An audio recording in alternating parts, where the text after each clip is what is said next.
Hi, everybody. Welcome to Mediation and Beyond YouTube channel, where we have conversations that matter. And today I am honored to have Jill Barnett Kaufman. She's a licensed clinical social worker. She's a therapist, divorce coach, author, and co-parenting expert. After going through her own difficult divorce, which is where we like all where we have life experience, she made it her life's mission to help others not to have it so tough. Her book, I'm Getting Divorced, Now What? And her transformative group coaching program help parents navigate the overwhelming process of divorce with less stress, more confidence, and a greater sense of peace. She's recently married and the mother of 3 adult children and 3 adult stepchildren, which brings in and of itself a great life experience that we can all benefit from. So Jill, thanks so much for coming on today. Thank you so much for having me, Colleen. Yeah, I'm really excited to talk with you. We have a lot in common, not only professionally, but just how we've gone through divorce and remarriage and stepchildren and the whole bit. So I wanted to just pick your brain a little bit about how you landed in this arena of being a therapist, being a divorce coach, writing your book. So what led you down this path? So yeah, I didn't start out thinking I was going to go down this path. I was married for 20 years. I raised 3 kids, and I went, I was a parent educator, actually. I taught parenting classes, and I did need them because my oldest is, a spirited child. Mm-hmm. And so that's that. And every time I taught these classes, people wanted to work with me individually. And I'm like, I'm not a therapist. So I went back and got my master's. I became a therapist, and I did a ton of different types of clients. I was kind of doing everything. I did some couples, and I worked with people who were divorced. And but then I went through my own divorce in 2012, and that changes your whole world. And it was really tough. And there wasn't a lot of stuff out there to help people like there is now. I mean, we didn't have online groups or things like that. So I really kind of struggled, figured it out on my own.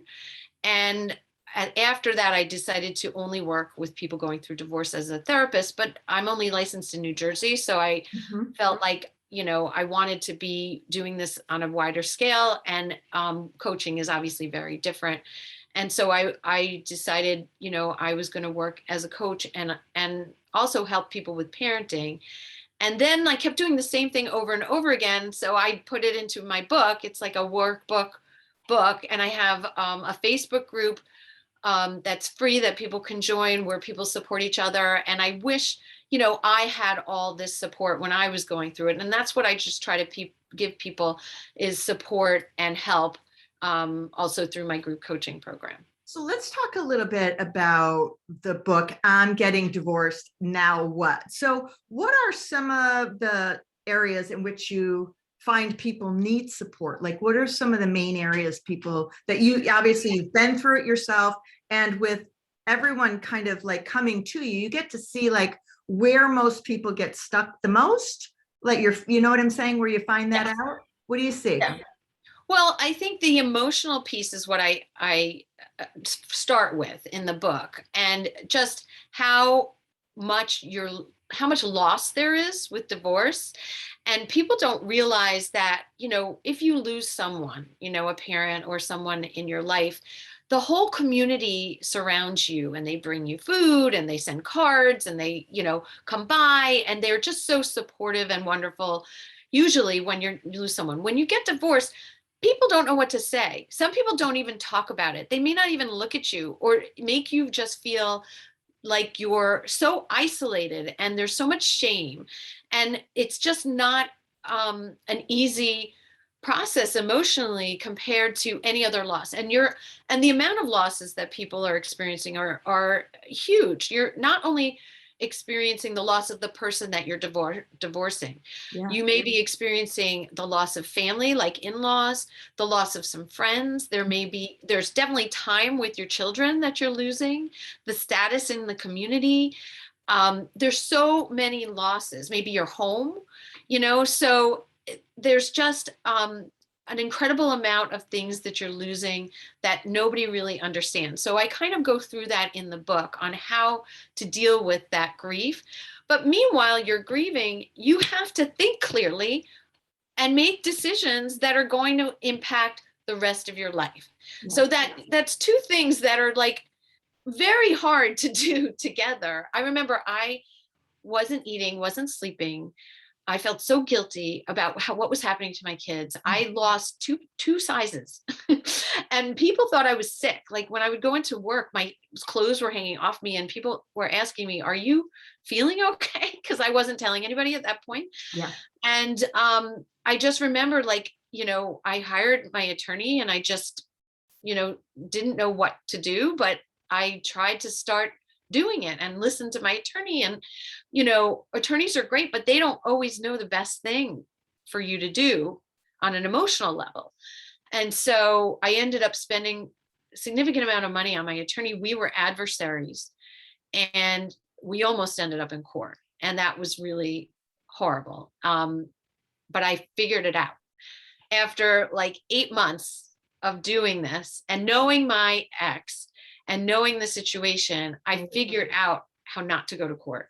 And that's what I try to help people with. Try to help them see the long-term, goal, because we forget, we get caught up in these little daily, chaos, all the stresses that what he says to me or what my kids say, or, and you lose sight of that long-term goal. And so that's really what I try to work with people on. Well, sometimes people don't even know how to make a long-term goal, right? Right. They just get caught up in the moment, in what's happening, how they're feeling right now. And I always tell people that there really isn't room for emotions. You'll have to deal with that over there. The divorce is over here, put your emotions over there. Right. Or just a very limited time each day you can do that. But the rest of the day you have to do, living, all the things that you have to function. Right. And your book on getting divorced now, what is it, a workbook that people, or is it a read, or how is that? Can share with us that? It's both. So there's reading and there's information and there's prompts that you have to answer and like journal entries. And then I also work in the second chapter on building back your confidence and trying to focus on what your strengths are and really try to develop this new person that you're going to be in the future, where, I know I did it. I gave up like what I needed for 20 years as I was raising my kids, but then I went to 50% custody. So what was I going to do with the rest of my time? And you really have to remember like who you were before you had kids and what made you happy. And that's really hard for a lot of people to do. And one thing I did is I always wanted to, like, I skied when I was younger, and then I totally gave it up when I was going, raising kids and everything. And I decided I was going to ski. And every year I actually ended up marrying somebody, not because I wanted to ski, but who lived in Colorado. And we ski, every winter we get the Epic Pass and I ski, and it's a big part of my life and I love it. Nurturing yourself, right? Doing something that brings you joy. Yes. Right. Exactly. That's really important. And so you created, like you were saying, a transformative group coaching program. What does that entail? Where do people find that kind of program? So I do it online, and so I have weekly group coaching sessions. We follow the format of my book. So it's step by step on, processing emotions, building your confidence back up and self-esteem, determining your priorities and your goals of what you want your life to be like, and then how to get there, how to get those goals met by coming to agreement with your soon-to-be ex and working through the process, minimizing the use of attorneys, because you want to minimize how much you spend. Absolutely. And the time and the energy and the conflict, and how to co-parent effectively and how to deal with even difficult people. I mean, I had a few years of difficult relationship with my ex, and then I did one thing, and it's interesting because at the time, my boyfriend, his ex did this for him. And I was like, wow, that's a really good idea. And it was my ex's 50th birthday. And I put together a photo book for him and from my kids. And each of my kids wrote him a note. And I put that in the photo book, and they gave it to him. And they said he was like crying when he got it for his 50th birthday from them. Oh, very nice. And from that point on, we had a much better relationship. And actually we have a great relationship right now. So it's like, I couldn't do that until a couple years out because of the conflict, but you can change the relationship, even if it is. Absolutely. You do it for your children, you do it because your children turn out better when you guys can get along. I remember that. I remember my ex-husband had remarried, and I would give her Mother's Day gifts, my daughter, to bring her a Mother's Day present. And Wow. because she was a stepmom and she was taking care of my daughter, I wanted her to be nice to my daughter. I didn't want her to be not nice to her because my ex and I didn't get along or whatever. But I always, or her children had birthdays. I always made sure that she brought a birthday present. And people would say to me, I could never do that. And I'm like, yes, you could. It's a choice. It's a choice you make. Yeah. And just because your marriage doesn't work doesn't mean you still don't teach your child good things and how to behave in life, how to act towards somebody who is nice to you. We don't have to teach our children not to be nice to other people because we're hurt. Right. And I think going right along with what you're saying, it's like, it's all modeling good behavior, because in the end, you want your children to be good people.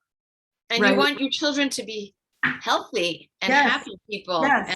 And that's the way to get them there. It is very much so. And if anything ever happened to you, right, God forbid, your ex-husband would have the children. You want them to have a good relationship with their father. Yeah. You want that. And so I think that speaks to you. Of course, it takes work to get there, because we have to move through our stuff. But I couldn't agree with you more about transforming oneself to able to get there. And we need more people, Jill, like yourself out there, who helping teach people and hand holding a little bit to help people get there. Do you find that people are working on that, and everyone's at a different kind of stage and supporting each other in your group? Yeah, absolutely. And that's amazing, because it helps to have people at different stages. Some people are, already divorced, while some people are just thinking about it. And it's like all of that is, or, if you're separated or you're in the middle of it, you're learning, and you can empathize with someone going through this more than someone who doesn't have any idea what it's like to go through. So you may have friends that are really close friends, but they've never been divorced, or they don't understand what that feels like. But when you're with people who are actually going through it and understand how that feels, there's something really powerful that they do with each other, that they really support each other through that. So that's the power of the group. Yeah, there's power in numbers around kind of heartache. When a common cause, right? A common experience, right? There is power in numbers around that. And so is your group, I take it, is it gender neutral? Is it men and women combined? Yeah, there are men and women in the group. And it's really nice to get a different perspective, because, a lot of women will go on men hating tirades. Do you know what I mean? Yes. And they can't do that in this group, because there's these great men who are in the group who are really trying to do the right thing. And so they say, oh, wow, not all men are like this. Do you know what I mean? Yes, and so super important. It's interesting to see that dynamic. And what's the name of your group, Jill? It's Thriving Through Divorce Group Coaching Program. And it's available. I can give you the link. Yeah. And it's found on, was it Facebook? Well, so my Facebook group, the free one, is called Separation and Divorce Support Community. And that's just a Facebook group where people can join who are going through divorce. And that is very supportive. People support each other through that Facebook group. But The Thriving program is a paid program, and I give weekly group coaching. I have office hours so people can drop in one-on-one, and we have a private Facebook group, and there's different ways. There's a lot of material and resources in that I don't have in my free group. Could you say the name of that again, and then I'll make sure to post it in the details afterward? Sure. The Separation and Divorce Support Community is my Facebook group, and my group coaching is the Thriving Through Divorce group coaching program. Perfect. And I will make sure that that's in the details below. And when you were talking about yourself getting, and I want to touch on this, getting remarried, and you said you're the mom of 3 adult children and 3 stepchildren. Any advice out there on the step parenting piece for people that might be watching, Jill? Sure. So I was very intentional with how I started dating, and in terms of getting involved in my stepchildren's lives. And we didn't get married until my youngest stepchild turned 18, because I felt like they needed their dad, they needed his full attention. And I was around, but I wasn't around all the time. And I feel that I understand if I didn't have to wait that long. I mean, we did date for 9 years, but we got engaged after like 7, and I don't know that it's necessary to wait till every child is out of the house, but it became for me important because I wanted to focus on my children, and I wanted him to focus on his children, especially in the first few years through the divorce. But I think you have to put your parenting responsibilities first, and your kids have to be your priority, and the person you're with has to understand that too, because children need you, and it doesn't mean that you can't have your own life. I mean, I had 50% custody, so 50% of the time I can do what I want, but the 50% of the time that I had my children, it was mostly my youngest because my oldest one was out of the house, but that 50% of the time I really wanted to be focused on them. And I think that's helpful. But it's not absolutely necessary. Every situation is different, and you have to make the best decision for your children. But there's lots of things I can talk about in terms of parenting and all that. But the connection you have with your stepchildren right now, strong, solid connection. Absolutely. And we went through ups and downs. We Sure. had a situation where the youngest one wasn't talking to me for a short period of time. The middle one wasn't talking to me for a short period of time, but we've gone through that. All 3 of them made speeches at our wedding. Just, you can tell that they really have accepted me, and it's a good relationship that we built up to. And I think that's another element of divorce, isn't just going through the divorce, but making those decisions afterward for that second relationship, is really doing the work so that when you enter that second relationship, you do so in a very thoughtful way so that you're ready for it, your partner's ready for it, and that you both have made such solid decisions about each other's children, so that the collective wins, right? So, and I think that's what you were alluding to, that, every case is different. You did what was best in your dynamic. Somebody else is going to do what's best in their dynamic, but you entered it in a way that you were ready, right? Because you had done the work. Yeah, exactly. Which is really what you're talking about through your group coaching, is like doing the work. Exactly, because if you jump into another relationship, it's not going to be necessarily the right thing to do. You have to give yourself the time to grieve and process all those emotions. And while you're going through your divorce is not really the time to do that, because you're putting out fires basically. And so and some people are ready quicker, and some people take longer to be ready. So it really depends on the situation. Right. There's no kind of time frame, but you have to put the investment into oneself. And I think that's what you're saying, really, through whether it's through therapy and a group coaching, both, right? Doing them both is important.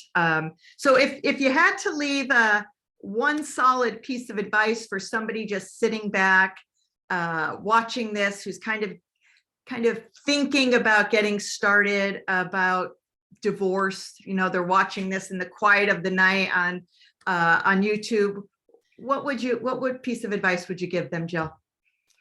So if you can avoid it, you should avoid it because it's not a pleasant experience. But I do think that divorce is the right option if you are in a relationship that is not a good relationship. They've done studies that children who are in divorced families versus children who are in intact families can develop just as happy and healthy lives if the conflict between the two people are low. If you have conflict in an intact family, it can be just as bad as conflict in divorce. So the level of healthiness in your children is not about the divorce. It's about, the relationship between the two people. So, if it's the right thing to do, there are good ways to go through your divorce and there are not as good ways. So get support, find someone who can help you, get either a divorce coach, a therapist, who can help you work through this. And there are great ways to have a really amazing life post-divorce. I think that's well said. And the only thing I'll add to that is if you can mediate. Absolutely. I tell everybody that. Yes. Absolutely. Great advice. Well, Jill, thank you so much. I really appreciate you coming on and sharing your expertise. And please, everyone, check out her book. I'm Getting Divorced Now What? Check out her transformative group coaching program. You'll see that in the details below, and I'll put how to get in touch with Jill. And so it's Jill Barnett Kaufman. Check her out. Thanks so much for coming on, Jill. And I think I will definitely be having you back because you have a lot more to say. Thank you, Colleen. I'd love to come back. Thanks, Jill. Take care.